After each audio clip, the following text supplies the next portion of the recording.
Hey guys, we're just about to go on a holiday. I'm starting to pack all the tech, and one of the things that is very important to me is travel headphones.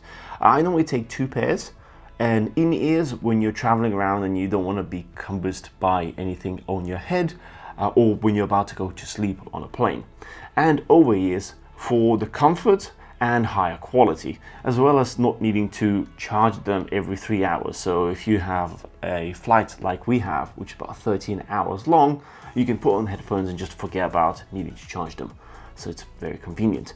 My trusted companion has always been Sony's WH-1000 Mark III. These are a bit dated now, but they do the job and they've got great noise cancellation, which is just very comfortable for traveling. But just recently, Bowers & Wilkins has released an updated version of their headphones, which is the Px7 S2e.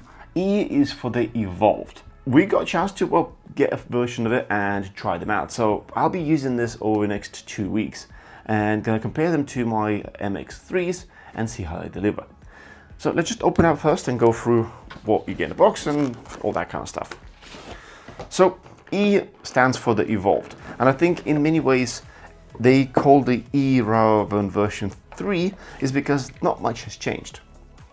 So this is the actual carrying case, and inside you also have a very thick, what looks like a manual. That's a lot of paper. Really? It's headphones, come on. Quick start guide, orangey stuff. Okay, at least the quick start guide is easy, just 2 pages. Nice, that's not too bad. I'll probably need that a bit later on. And then we have headphones themselves. So as I was saying, these have not really progressed much since the original Px7 S's. What they've really done is just improved their sound processing, the DSP. Other than that, it still uses the same 40mm drivers. It's still got the same 6 microphones, 4 of which are being used for the active noise cancellation. And then the specs are still the same. So you've got about the 30-hour battery, you have Bluetooth 5.2, and no audio jack. Same as on the original ones. Let's just have a look. What they do instead is they provide you a USB-C to audio cable. So USB-C to 3.5mm. They do certainly look very premium now. So they look a lot better than my Sony's, that's for sure. So you don't forget which one's left, which one's right. Oh, it's just twist in. This is very reminiscent of what Apple is using, which is just tensioned rather than clicky. I prefer clicky, so I can tell exactly, how far I have to get them. For my other headphones that I use for my day-to-day use, I know that for me it's about a finger height, but it's smooth. It's very nice smooth. They're actually reasonably light for the amount of metal they've got on them, so I really like this. They have a little magnetic flap with the cables inside. That's actually one of the issues I have with my Sony, so I'll come to that in a second. So we've got the aforementioned USB-C to standard audio jack, and then we've got C to C for charging. But this is cool, so you can put it inside, and it's in, and it's not gonna fall out.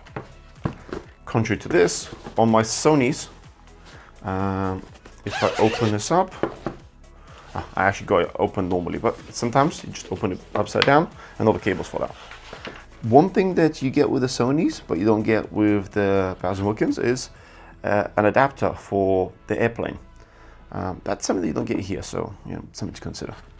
And another thing I don't really like is the fact that Sonys have to unfold and then you can use them, but you do have the stepped unit.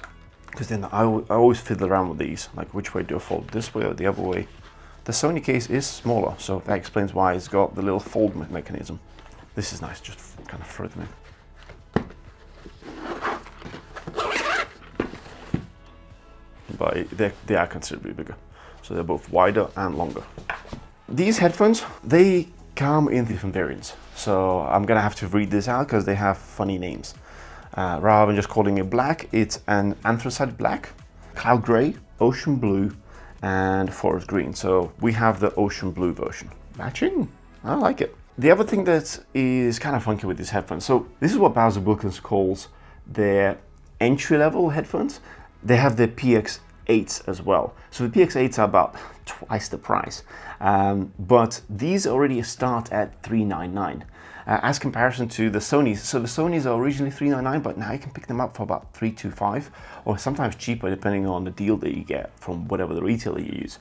So these come in much more expensive. It is a more premium audio brand in comparison to Sony, but Sony's had their fair share of experience with noise cancellation. That's something that was not the best on the predecessors here. So that's something we're gonna have to check out as well. For me, I'm just interested to compare them side by side as I use them. I'll be using them interchangeably for the next few weeks. My priorities are comfort, sound quality, then noise cancellation, and then like ease of use. So whether we're turning on active noise cancellation or going between active noise cancellation and sending the sound straight through, so you don't have to take off your headphones and all that jazz. And then any extra features. The Sonys, for example, have the spatial audio. I don't never use that. I like to listen to my music as is, as clean as possible, or shows for that matter. And I want it to be comfortable.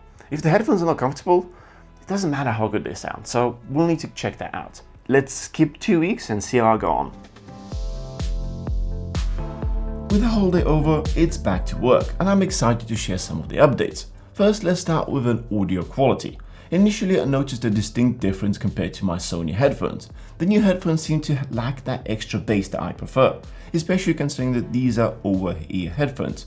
I was concerned this would be a persistent issue, but thankfully the mobile app came in to the rescue. With just a few tweaks in the app enhancing the bass by 3 levels, the headphones transformed, delivering rich, full-bodied sound. It's clear that Bowers & Wilkins opt for a more natural sound tuning. It's a quality choice, yet I appreciate the flexibility to adjust bass and treble for personal taste. Talking about the app, it is fairly user-friendly and offers a range of customization options. It's not just about adjusting bass and treble. You can also adjust the noise reduction levels to your liking and configure a custom button. The app enhances the usability of the headphones, allowing users to personalize their listening experience to a great extent. Comparing these headphones to my older Sony pair, the Px7 S2e stand out with superior sound separation. Even my wife, who isn't typically focused on audio nuances, noticed and preferred them over the Sony model. This separation became clearer at higher volumes, where it seemed as though there was an additional headroom too. The comfort of these headphones is another highlight. They fit snugly, offering ample cushioning, and their larger size and straightforward design make them comfortable to wear around your neck when you're not using them.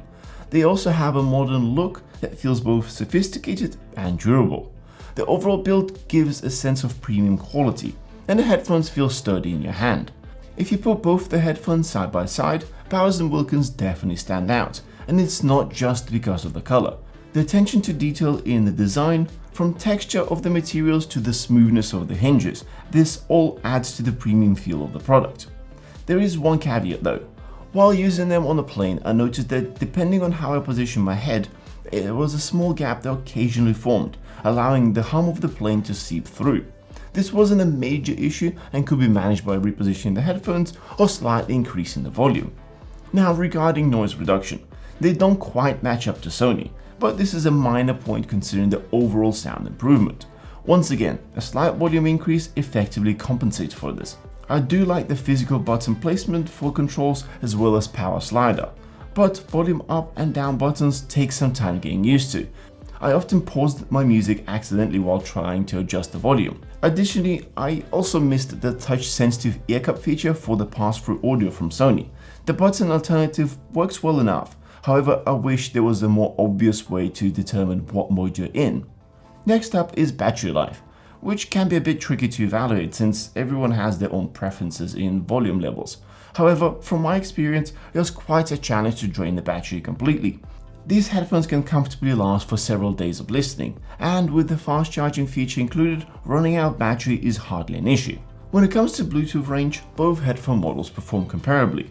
They work well when moving around the same room, but if you have solid walls, you will likely have signal drop-off when you go to another room. So don't expect to have your meetings and walk around the house without your phone or laptop close by. Which leads us well to the microphone quality. Have a listen to these sound samples produced by both of these headphones. This is a quick test of the BW headphone microphone. I'm speaking at a normal conversational volume to assess the clarity and accuracy of the mic. Now let's conduct a plosive test, popping purple papayas. This helps us check out how the microphone handles the burst of air produced by the P sounds. Lastly, I'll pause for a moment to test the microphone noise floor for any background hiss or static. What do you guys think? This is a quick test of the Sony headphone microphone. I'm speaking at a normal conversational volume to assess the clarity and accuracy of the mic. Now let's conduct a plosive test, popping purple papayas. This helps us check out how the mic handles the burst of air produced by the P sounds.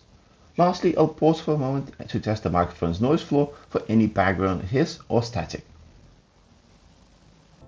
To summarize, these Px7 S2e headphones strike a great balance between sound quality, comfort and functionality. While they have a few areas for improvement, particularly in noise cancellation and control intuitiveness, they excel in sound customization, battery life and overall build quality.